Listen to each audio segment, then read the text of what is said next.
প্ৰতি বছৰ দৰে এইবেলিও শালতাৰী কালী মন্দিৰত ৫১ সংখ্যক সাৰ্বজনীন শ্ৰী শ্ৰী কালী পূজাৰ উখল মাখল পৰিৱেশে বিৰাজ কৰিছে। শ শ ভক্তপ্ৰাণ ৰাইজৰ সমাগম ঘটে মন্দিৰখনত। পুৱাৰ ভাগত প্ৰতিমা বৰণ কৰাৰ পিছত ৰাতি 10 বজাত ধৰ্মীয় পৰম্পৰা ৰীতি নীতি অনুসৰি গৃহস্থাপন কৰি পুৱাৰ ভাগত বলি প্ৰদান হিচাপে ছাগলী পাৰ চৰাই মা কালী নামত উৎসৰ্গা কৰি আশীষ লৈ ভক্তপ্ৰাণ ৰাইজে। এখানে আমাৰ শালতাৰি নবসূত্ৰপাড়া কালী মন্দিৰ আজি আমি পূজা আয়োজন কৰিছোঁ।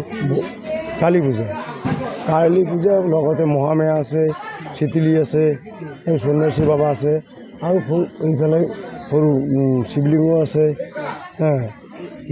বহুত দুখ কষ্টৰ মাজত আমি পূজাখন কৰি আছোঁ। কথা হ'ল আমি এইবেলি আজি এখন পূজাৰ আয়োজন কৰিছোঁ। বিশেষকৈ আমাৰ এখন কালী মন্দিৰ, লগতে আমাৰ মা মহামেয়া, মা চিতুলি, সন্ন্যাসী বাবা, 4খন মূৰ্তিৰে আমি বছৰ বছৰ ধৰি পূজা কৰি আছোঁ। এইবেলি আমাৰ এখন 51তম পূজা। আমাৰ গাঁৱত বেছি মানুহ নাই, এখন আমাৰ পিছপৰা শ্ৰেণীৰ মানুহ, আমি এছচি মানুহ। গাঁৱত 30-40 ঘৰমান মানুহ আছে।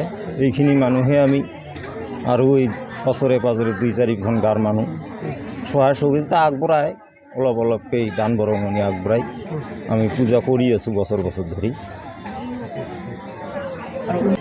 ৰাইজে মোটামুটি এই যে বছৰ বছৰ ধৰি অলপ পূজা কৰি দান বৰঙণিৰে ষ্টাৰ্ট দিছোঁ। বহুত কাম আধৰুৱা হৈ আছে আৰু আমাৰ বাউণ্ডৰী ৱালো হোৱা নাই। কমিউনিটি হল এটা, এইবিলাকৰ যদি সুব্যৱস্থা কৰে চৰকাৰৰ তৰফৰ পৰা আমি আৰু ভাল হয় আৰু কি আমাৰ মন্দিৰখন পাবলগীয়া আছে। আধৰুৱা কাম, বাউণ্ডৰী ৱাল, কমিউনিটি হল বা শিৱ মন্দিৰ এখন আধৰুৱা হৈ আছে।